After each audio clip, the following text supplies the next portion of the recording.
राजस्थान सक्षम राजस्थान में मैं इसमा आप सभी का स्वागत करती हूँ।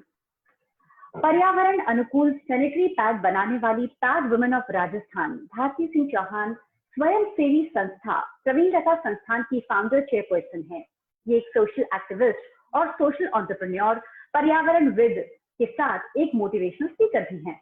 समाज सेवा के क्षेत्र में भारती सिंह चौहान का 15 साल से ज्यादा का अनुभव रहा है। इनका उद्देश्य महिला शिक्षा, सुरक्षा, स्वास्थ्य और सतत आजीविका के साथ इनका सर्वांगीण विकास करना और महिलाओं में रोजगारोन्मुख आत्मनिर्भरता और जागरूकता पैदा करना है।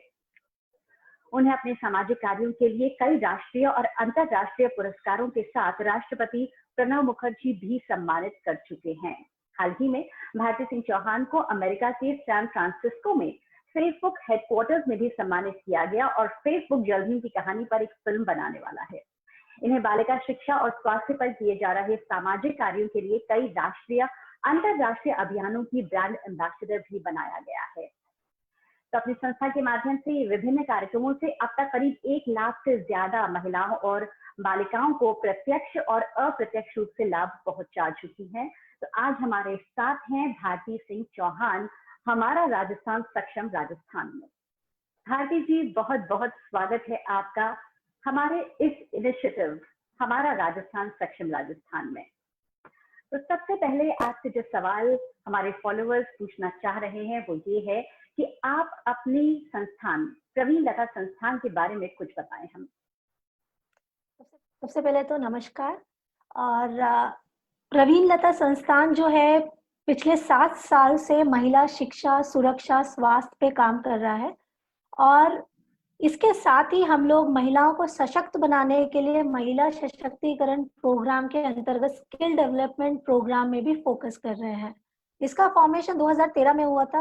प्रत्यक्ष रूप से अप्रत्यक्ष रूप से हम लोग 365 दिन काम कर रहे हैं, चाहे अवेयरनेस के माध्यम से, चाहे वो एजुकेशन, जो गर्ल्स ड्रॉप आउट हो रही है उन बच्चियों को शिक्षा के प्रति जागरूकता पैदा करके, या महामारी से संबंधित जानकारी दे करके, उन्हें सैनिटरी पैड्स उपलब्ध करवा करके, पर्यावरण के प्रति रुचि जो हमारी है उसके बारे में ज्यादा से ज्यादा अवेयरनेस क्रिएट करके हम लोग ये काम जो है आगे लेके जा रहे हैं। बहुत सारी चीजें हैं जो हम कर रहे हैं महिलाओं के लिए, यहाँ तक कि मैं अगर बात करूं, हमने सुरक्षा पे भी जो काम किया है जिसके लिए राष्ट्रपति जी ने हमें सम्मानित किया है। ये सारी चीजें जो है हमने इस संस्थान के माध्यम से एक छोटे से नींव से शुरू करी थी और आज 7 साल में इसकी कड़ी एक से दूसरी और दूसरी से तीसरी जुड़ती गई है। तो सामाजिक विषय जैसे कि आपने बताए बहुत सारे हैं जिन पर आप काम कर रही हैं। स्पॉटलेस डे ये क्या है, इसके बारे में कुछ बताएं आप हमारे फॉलोअर्स को।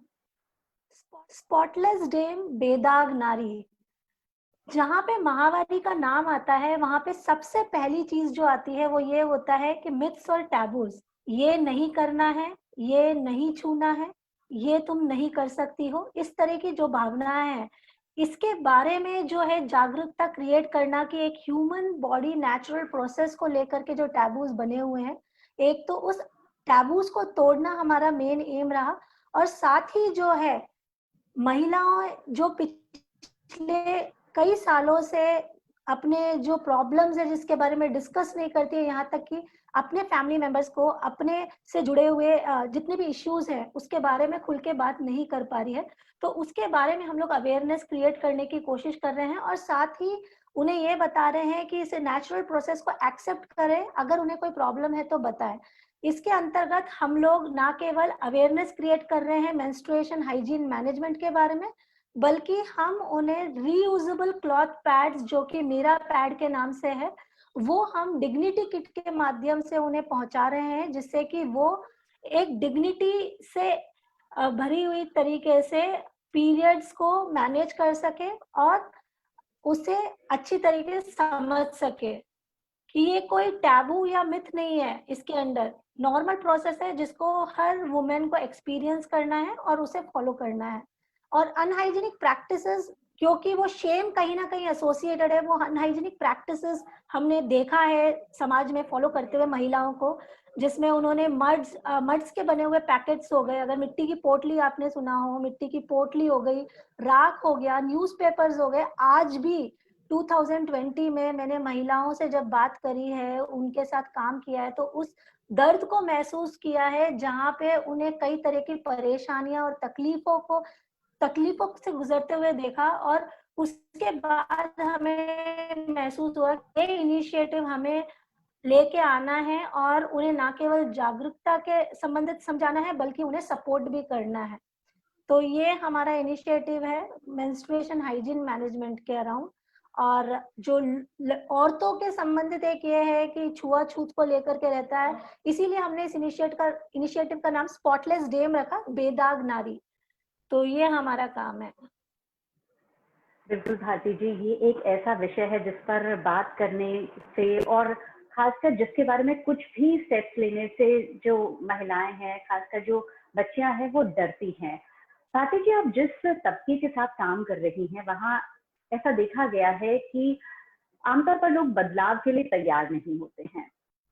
वो समझते नहीं हैं कि उनके लिए क्या अच्छा है, क्या बुरा है। सदियों से जो चीजें चली आ रही हैं, वो उसी धुरी पर चलते रहते हैं। तो क्या ऐसे में आपको इन लोगों के साथ काम करने में कुछ किसी तरह की तकलीफ या परेशानी होती है? शुरुआत में काफी परेशानी आई, जैसे जैसे कि महिलाएं सुनती नहीं थी हमारी बातें। जब हम उन्हें बोलते थे कि एक नेचुरल प्रोसेस है, तो हंस करके बातों को टाल देना, हमारी बातों को नहीं सुनना, उस चीज के बारे में जैसे हम बोलते थे कि ऐसे कोई एक्सेप्शनल चीज नहीं है कि आप डरे इन सब चीजों से और बात नहीं करें, आपको खुल के बात करना चाहिए, तो आर्ग्यूमेंट्स करना और ये सारी चीजें चलती रहती थी। मगर धीरे धीरे हमें समझ में है वो बात तो करना चाहती है, मगर वो कई कई समय से जो चलता आ रहा है कि ये चीज करनी है, ये चीज नहीं करनी है, तो उस टैबू को तोड़ने में थोड़ा वक्त तो लगता ही है। इस चीज को तोड़ने के लिए हमने जो है हमारा प्रोग्राम इस तरीके से डिजाइन किया कि पहले हमने उनके प्रॉब्लम्स को समझने की कोशिश करी, फिर उसका सल्यूशन कहानियों के माध्यम से देना शुरू किया। तब जाकर के वो अंडरस्टैंडिंग कहीं ना कहीं मिलना शुरू हुआ। और आज जो है महिलाएं जो है समझने की कोशिश भी करती है कि हाँ, हम ये बोल रहे हैं तो क्यों बोल रहे हैं, वो खुल के हमसे बात भी करने लगी है। मगर तब भी मैंने एक फर्क देखा है, शायद रूरल में औरतें बात करना चाहती है पर उनसे कोई बात नहीं करता है, पर अर्बन में शायद लोग ज्यादा समझते हैं तो वो ज्यादा बात नहीं करना चाहते इस विषय में। वो ये सोचते हैं कि हम लोगों को सब कुछ मालूम है, हमें नहीं समझना है। तो ये डिफरेंस जरूर आज भी हम लोग इतने अवेयरनेस वर्कशॉप्स कर चुके हैं, करीब 195 वर्कशॉप्स हम कर चुके हैं अभी तक पिछले 7 साल में, करीब 25,000 महिलाओं में। तो 15 to 20% महिलाएं आज भी ऐसी है जो एक्सेप्ट नहीं करती है कि ये हमारी बॉडी का नेचुरल प्रोसेस है और हमें इसे एक्सेप्ट करना चाहिए, समझना चाहिए। वो समझना भी नहीं चाहती है और बात भी नहीं करना चाहती है। हम हमारी तरफ से तो प्रयास कर रहे हैं, अब एक्सेप्ट करना नहीं करना, अंडरस्टैंडिंग जो है वो उनके ऊपर है। हमने हमारा कार्य पूरा किया है, वो उसे किस तरीके से लेके जाती हैं, किस तरीके से समझती हैं, वो उनके ऊपर है। बिल्कुल भारती जी, प्रयास तो आपकी संस्था और आप अपनी तरफ से पूरा कर रहे हैं, लेकिन क्या आपको लगता है कि आपके निरंतर प्रयासों से समाज में वाकई बदलाव आ रहा है? बिल्कुल बदलाव आ रहा है। हमने इतने सारे, मेरे पास सक्सेस स्टोरीज इतने हैं कि बहुत सारी महिलाएं, बहुत सारी बालिकाएं बहुत कुछ करना चाहती है, पर उन्हें एक उंगली पकड़ के रास्ता दिखाने वाला कोई नहीं मिलता है। या फिर उनके मन में जो झिझक है कि मैं अपने मन की बात किसको बोलूं, मैं उड़ना चाहती हूँ पर उड़ नहीं पा रही हूँ, मेरे पंख को उड़ने नहीं दिया जा रहा है, मेरे पंख को काट दिया जा रहा है। तो ये जो सारी चीजें हैं वो हम समझने की कोशिश करते हैं, चाहे वो बालिका शिक्षा हो, चाहे सुरक्षा हो, या स्वास्थ्य हो, चाहे रोजगार देने का काम हो। हमने हमेशा कोई भी काम सस्टेनेबिलिटी मोड के हिसाब से काम किया है, ना कि एक बार करके उसे छोड़ने के लिए किया है। हमने शिक्षा पे आज करीब 9,988 लड़कियों पे काम किया है। तो हमारा 100% रेशियो ये रहा है जिसमें इतनी बच्चियां रेगुलर स्कूल जा रही है, और हम इंश्योर करते हैं कि एटलीस्ट वो 12th स्टैंडर्ड तक की एजुकेशन तो वो ले ही ले। तो हमारा अभी तक का जो फिगर्स है उसमें 100% सक्सेस रेशियो रहा है। और इस चीज को हमने बहुत करीब से महसूस किया है, क्योंकि हर बच्ची जो है जब कुछ बन जाती है या फिर कुछ अचीव कर लेती है तो हमें फील होता है कि हमने जो प्रयास किया है वो 100% सक्सेसफुल रहा है। तो हमारी कोशिश एक एक बच्ची पे काम करना होता है, ना कि एक बल्क ग्रुप में काम करना होता है। बिल्कुल, आप जो ये काम कर रही हैं वो सराहनीय तो है ही। जो निरंतर प्रयास आपके चल रहे हैं, हम भी उम्मीद करते हैं कि समाज में जो बदलाव आएगा इस वजह से वो बहुत ही ज़्यादा अच्छा होगा। तो अब आपसे जानना चाहेंगे भारती जी कि इस यात्रा की शुरुआत कैसे हुई? आज आप बालिका शिक्षा, सुरक्षा और बहुत सारे रोजगार जो एक बहुत ज़रूरी पहलू है उन पर काम कर रही हैं। इस यात्रा की शुरुआत के बारे में जानना चाहेंगे कि आपको किसने और कैसे प्रेरित किया? 2012 में मैं कॉर्पोरेट में जॉब कर रही थी और मुझे मुंबई में जाकर के मुंबई में स्ट्रीट लिविंग चिल्ड्रंस पे काम करने का मौका मिला। और साथ ही ब्रोथल हाउसेस की जो डॉटर्स होती है, जो प्रोस्टिट्यूट्स होती है, उनकी जो डॉटर्स हैं, उनके डेवलपमेंट पे काम करने का जो है मौका मिला। इन दोनों मौका मिलने पे जब हमने इन दोनों पर्टिकुलर सब्जेक्ट पे काम किया तो मुझे महसूस हुआ कि लड़कियों की जिंदगी इतना आसान नहीं होता। बचपन में शायद मैंने जो परेशानियां महसूस करी थी और अपने आप को उस लेवल पे लाके खड़ा किया था जहाँ पे मैं कॉर्पोरेट जॉब कर रही थी, वही चीज जो है मैं फील कर रही थी कि जब मैं कर सकती हूँ तो मैं उनके लिए भी कुछ करने की कोशिश कर सकती हूँ और शायद वो सक्सेसफुल हो भी सकता है। क्योंकि मुझे मालूम था कि जो चैलेंजेस मैं जिस चैलेंजेस से गुजरी हूँ वो चैलेंजेस कहीं ना कहीं उनकी लाइफ में भी होगा, चाहे वो एजुकेशन से रिलेटेड रहा, चाहे वो हेल्थ से रिलेटेड इश्यूज रहा, चाहे वो सेफ्टी से रिलेटेड हुआ।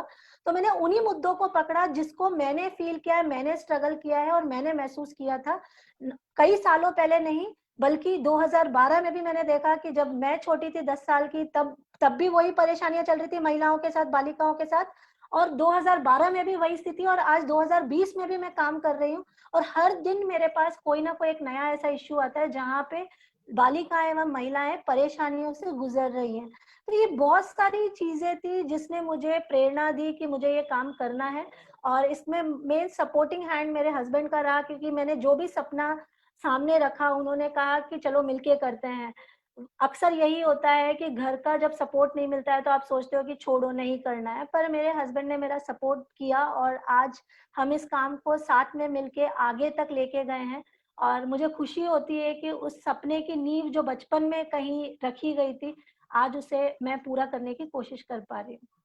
बिल्कुल, हमें भी बहुत ही गर्व महसूस होता है कि जब कोई महिला इस तरह से आगे बढ़कर बाकी महिलाओं की, बाकी लड़कियों की और खासकर जिस तबके के साथ आप काम कर रही हैं, वहाँ तो बहुत ज़्यादा ज़रूरत है लोगों को सामने आने की।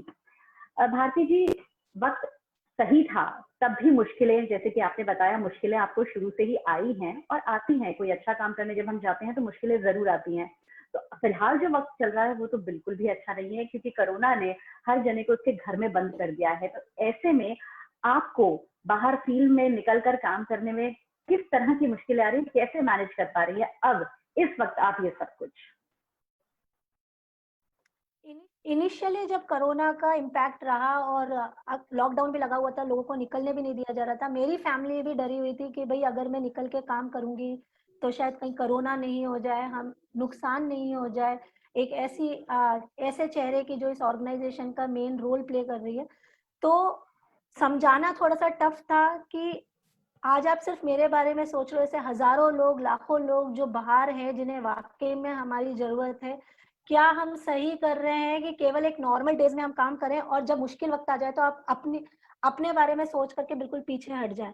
कई दिन तक तो मुझे नींद तक नहीं आई थी और फिर हमने डिसाइड किया, टीम से बात करी कि कौन कौन इंटरेस्टेड है और उसके बेसिस पे हमने गाइडलाइंस भी डिसाइड करी कि भाई हम इन सेफ्टी नॉर्म्स को ध्यान में रखते हुए काम करेंगे। पूरे लॉकडाउन में हम लोगों ने इन जी काफी सारी परेशानियां आई कि लोग जो है एकदम से छूने की भी कोशिश करते हैं, तो हमें भी हमारी सेफ्टी को भी देखना था, उनकी सेफ्टी का भी देखना था, उनको सपोर्ट भी करना था। तो हमने पूरा एक प्रोसीजर क्रिएट किया और करीब हमने 6000 परिवारों को, स्पेशली माइग्रेंट्स और डेली वेज अर्नर्स जो थे, उन परिवारों को कंटिन्यूअस लॉकडाउन के दौरान हमने 3 महीने तक उन्हें सपोर्ट किया ड्राई राशंस के साथ। हमने महिलाएं, क्योंकि गवर्नमेंट स्कूल्स के जो सैनिटरी पैड्स की सप्लाई जा रही थी वो थी डिस्पोजेबल पैड्स की, वो बंद हो गई थी। बालिकाएं एवं महिलाएं चाह के भी घर से बाहर नहीं निकल पा रही थी कि वो जाके सैनिटरी पैड्स चाहिए तो खरीदे, तो वो पुराने गंदे कपड़े काम में ले रही हैं और न्यूज़पेपर्स काम में ले रही है। तो कई बच्चियों का मेरे पास कॉल आया, क्योंकि हम गवर्नमेंट स्कूल्स में अवेयरनेस वर्कशॉप्स करते हैं, तो कई लड़कियों ने मुझे मैसेज किया, कॉल किया कि मैम क्या आप हमारी हेल्प कर सकते हो। रीयूजेबल क्लॉथ पैड जो हमने डिजाइन किया था उसका इम्पोर्टेंस जो है, वैल्यू जो है, इस कोविड के दौरान समझ में आया। हमने अभी तक कोविड में ही करीब 25,000 रीयूजेबल सैनिटरी पैड्स डोनेट किया है और महिलाओं ने उसे अप्रिशिएट किया है। जो एक सोच थी पुरानी कि कपड़ा बेकार होता है, कपड़ा बहुत अच्छा होता है क्योंकि हमारे रोज का हिस्सा है वो, और उन्हें इसका यानी इम्पोर्टेंस समझ में आया कि सैनिटेशन और हाइजीन को कितना हमें मैनेज करके चलना चाहिए। साथ ही हमने करीब 50,000 से ज्यादा पैक्ड मील्स जो है वो ऐसे अंडर प्रिविलेज्ड किड्स जो है, और वो इनिशिएटिव अभी तक भी हम लोग रन कर रहे हैं फूड स्टेप्स के नाम से, जहाँ पे हम लोग ऐसे बच्चे जो जिनके मम्मी पापा के रोजगार चले गए हैं, चाहे वो ढोल बजाने वाले हों, चाहे वो रेगर हो या ऐसे बहुत सारे कम्युनिटीज है, फकीर है, जोगी है, इन लोगों के काम जो चले गए हैं, इनके पेरेंट्स के डिस्कशन के बाद हमें समझ में आया कि वो अपना पेट नहीं भर पा रहे हैं तो अपने बच्चे का कैसे भर पाएंगे।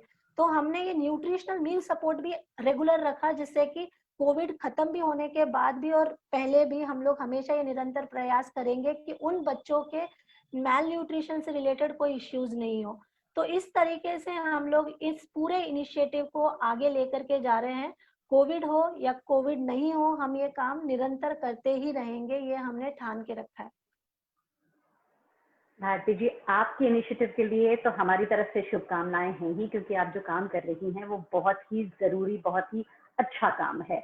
अब आपसे जानना चाहेंगे कि हमारे इस इनिशिएटिव, हमारा राजस्थान, सक्षम राजस्थान के बारे में आपके क्या विचार हैं, कुछ जानना चाहेंगे आपसे। ये एक बहुत अच्छा इनिशिएटिव है, क्योंकि लोग क्या है, आपके काम को जानते हैं या नहीं जानते हैं, मगर प्लेटफॉर्म्स जो है आपको हेल्प करती है ग्रो करने की। और दिया कुमारी जी का जो ये इनिशिएटिव है, हमारा राजस्थान सक्षम राजस्थान, इसके माध्यम से हमारे काम को ज्यादा लोगों तक हम पहुंचा पाएंगे। और मुझे इस बात की बहुत खुशी है, दिया कुमारी जी खुद ब्रांड एम्बेसडर है बेटी बचाओ बेटी पढ़ाओ इनिशिएटिव की, और वो हम जैसी महिलाओं के साथ मिलकर के इस इनिशिएटिव को आगे लेके जाना चाह रही है। तो ये एक बहुत अच्छा इनिशिएटिव है और मैं उम्मीद करती हूँ ये इनिशिएटिव और भी महिलाओं को और भी बालिकाओं को आगे बढ़ाने में, एक मोटिवेशन देने में बहुत इंपॉर्टेंट रोल प्ले करेगा। जैसे आज मैं मोटिवेट हो रही हूँ कि एक महिला मेरा इंटरव्यू ले रही है और मैं आपको इंटरव्यू दे रही हूँ, तो एक वो जो फीलिंग है, मिक्स्ड फीलिंग है, वो बहुत अच्छा लगता है कि कोविड चल रहा है, मिल नहीं पा रहे हैं, मगर ये एक ऐसा इनिशिएटिव है जहाँ पे हम लोग दूर होके भी पास हैं और एक दूसरे से अपने मन की बात कर पा रहे हैं। तो highly appreciate this initiative, this is really amazing. बिल्कुल भारती जी, अगर हम कदम से कदम मिलाकर चलेंगे तो मंजिल कहाँ दूर है फिर। बहुत अच्छा लगा आज आपसे बात करके, और आपका बहुत बहुत धन्यवाद कि आपने अपना वक्त दिया, साथ ही साथ जो जानकारियां दी और हमको जो इंस्पिरेशन दिया है, जो प्रोत्साहन दिया है, वो सबसे ज्यादा जरूरी है। आपके सभी फ्यूचर एंडेवर्स के लिए, आपके सभी प्रोजेक्ट्स के लिए आपको बहुत बहुत शुभकामनाएं हमारी टीम की तरफ से। धन्यवाद। Thank you so much Anisha ji.